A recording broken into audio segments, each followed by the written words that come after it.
All right, hey everybody, we are back with another news feed here for you. This one we're kicking off right off the bat from Car Scoops here, and it says Ford had recalled more cars in 2024 than GM, Honda, Toyota, and Nissan, VW, and BMW combined. That is crazy. Almost 3.7 million Ford vehicles have been caught up in 31 recalls, and we're only halfway through the year. This is an insane, when you put it into this perspective right here, this is crazy. This is, I mean, they got to get on the ball here. This is unacceptable. Ford has issued 31 recalls for 3.7 million vehicles in the first half of 2024. Now, some of these recalls are dumb, but point being, this is insane. Tesla's Next Works announcing 8 recalls for 2.6 million cars, though some problems were handled by over-the-air updates. Ford's biggest rival, GM, only recalled 655,000 vehicles compared to 4 million vehicles between Ford. Pretty crazy when you look at that. They go on, the Dearborn team issued 54 recalls in 2023, I think this was, so we thought we'd go and miss the year. It turns out looking even worse for 2024. The Dearborn team issued 54 recalls covering almost 6 million, 5.5 million vehicles across the whole lineup of 2023.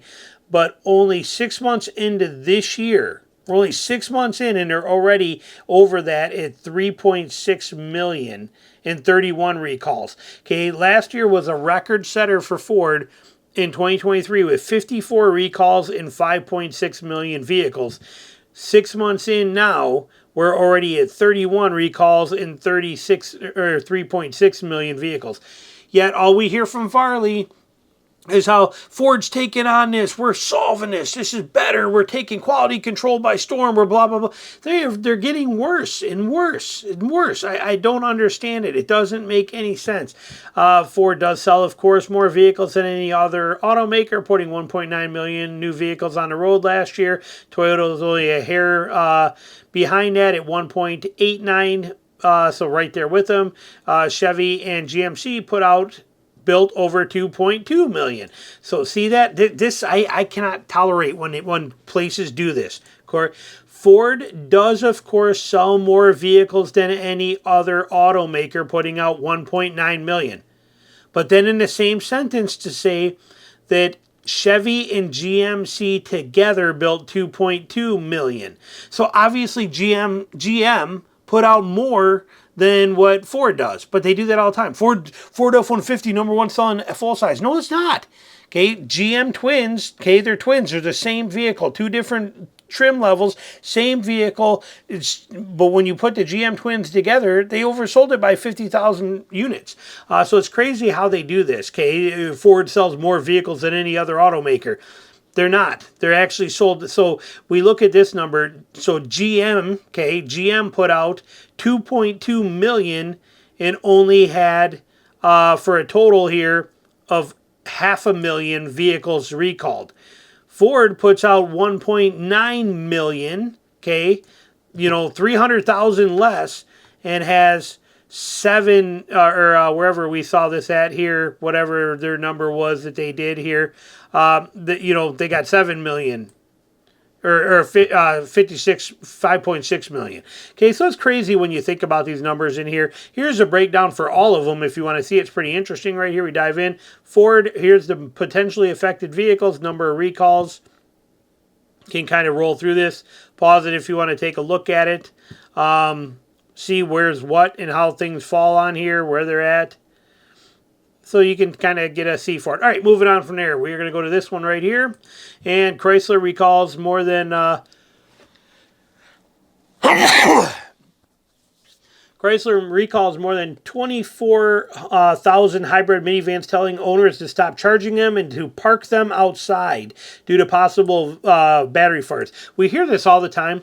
Moral of the story here is if you own an EV, don't put it in your garage. It's the best thing I can tell you, because it doesn't matter if it's Tesla, doesn't matter if it's Chrysler, doesn't matter who it is. If you own an EV and your garage is attached to your house, do not put it in the garage. Your EVs at any given time, under any given circumstance, for any sort of stupid malfunction or anything like that, is a potential massive fire and should not be, don't put them in your garage. I know people are going to be upset with that. Well, go charge it in the garage. the risk of your house burning down because of parking EVs in the garage, in my opinion, I would never do it. I would never put an EV in my garage that is connected to a house that me or my kids or my wife sleep in, or my dog for that matter. I just wouldn't do it myself personally. You do whatever you want to, but Chrysler's recalling a bunch of these, telling them this is on that minivan. Vehicle risk when battery charge levels is depleted, and the company says the owner should refrain from charging pending the recall completion. So you can't even charge your vehicle now. This whole thing, like I said, ridiculous. It's here. You can go look it up if you want to. It's basically affecting 2017, 2021 Chrysler Pacifica hybrids. This is how many vehicles they are. They're gonna notify owners of them. But the whole purpose I pulled this up is, if you have a hybrid or an EV, your car has a big battery in it, I would not put it in my garage if the garage is connected to my house. I know it's going to piss people off saying that, but I would not personally. We see this every year by all kinds of different brands. We see fires happening, potential fires, things like this, park outside warnings. I would never park an EV in my garage. Moving on from here, the most reliable car brands in the U.S., according to J.D. Power. We're not going to stay on this long. I do not care much for J.D. Power even a little bit, but some of you guys do. So here it is. You can take a quick look. Pause this if you want to. They're saying Lexus has got the least amount of problems per 100,000. Toyota's coming in next. Chevy. Look at where Chevy sits on this too, though. Buick and Chevy, they're right there. Buick and Chevy are only beat by Toyota with the least amount of problems per 100 vehicles. That's pretty cool, pretty interesting. Again, I do not like JD Power, but you can kind of go through the list. Where are the other big ones here? Jeep down here at 190 with Dodge. And we go down through here. Where's the other truck ones? Ram coming in at 201, GMC coming in at 206, which makes no sense whatsoever.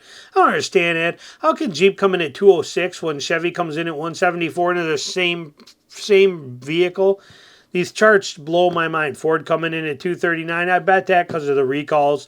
Unbelievable on the recalls.